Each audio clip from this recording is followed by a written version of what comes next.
est-ce que vous pouvez nous parler de l'histoire de la Vierge au parasol?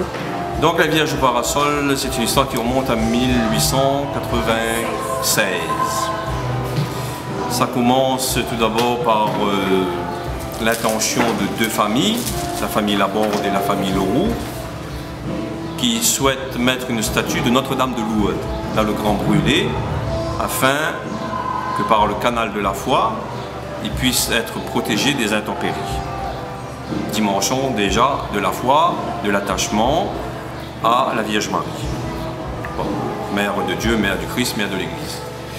Donc, 1896, tout commence par cet événement-là.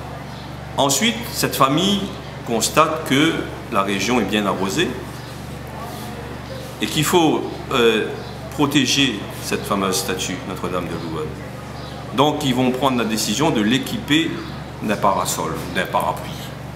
Hein? Et à l'époque, c'est une petite statue qui fait à peu près même 1 mètre. Hein?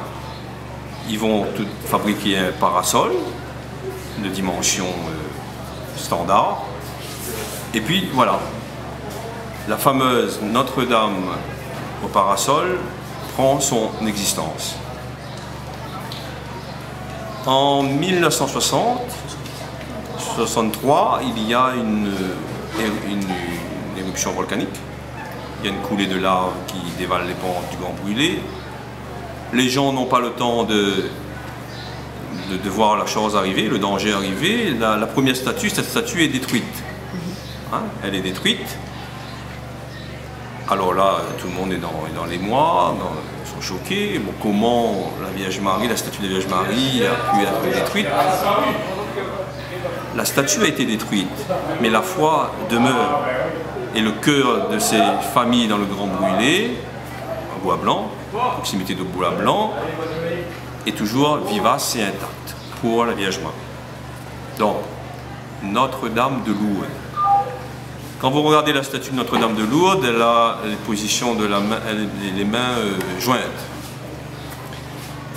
À partir de 1960, il me semble, 63, voilà, le curé qui est en place décide de fabriquer une autre statue, un peu plus grande, et pour la démarquer un petit peu de Notre-Dame de Lourdes, va penser qu'il faut mettre les mains de la Vierge croisée sur sa poitrine. C'est ce que nous voyons actuellement avec la statue qui est visible.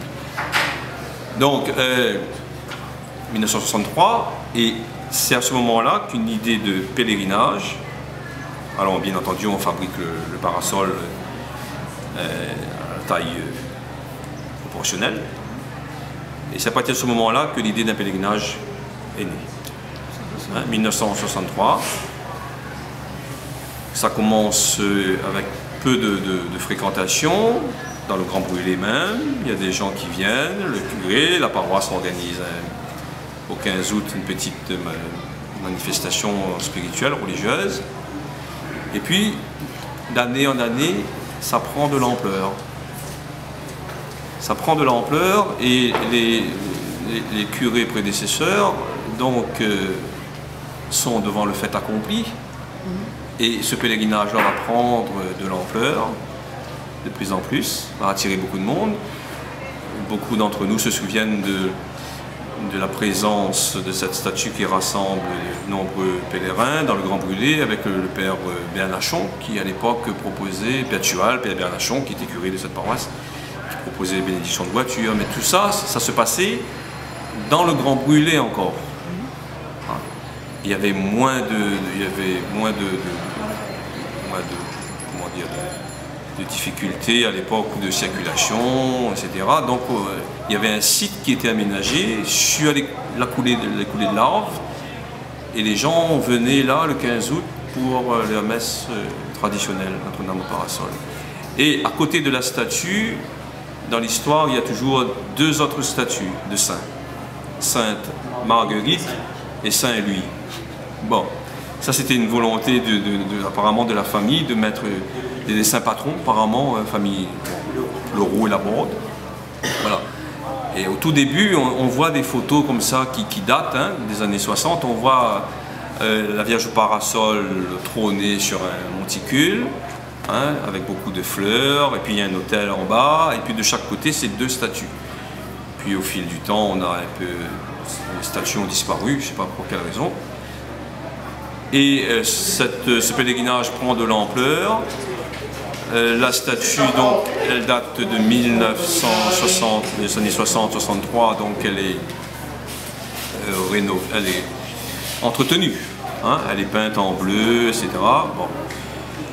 Et puis c'est dans les années 80 que, vu l'ampleur de cette journée, de cette fête de 15 août, la paroisse demande à la municipalité de Sainte-Rose de mettre à sa disposition un espace plus grand pour accueillir les pèlerins. Et donc c'est à partir de ce moment-là que le site de Piton-Sainte-Rose, le champ de fête de Piton-Sainte-Rose, est retenu pour ce rassemblement annuel.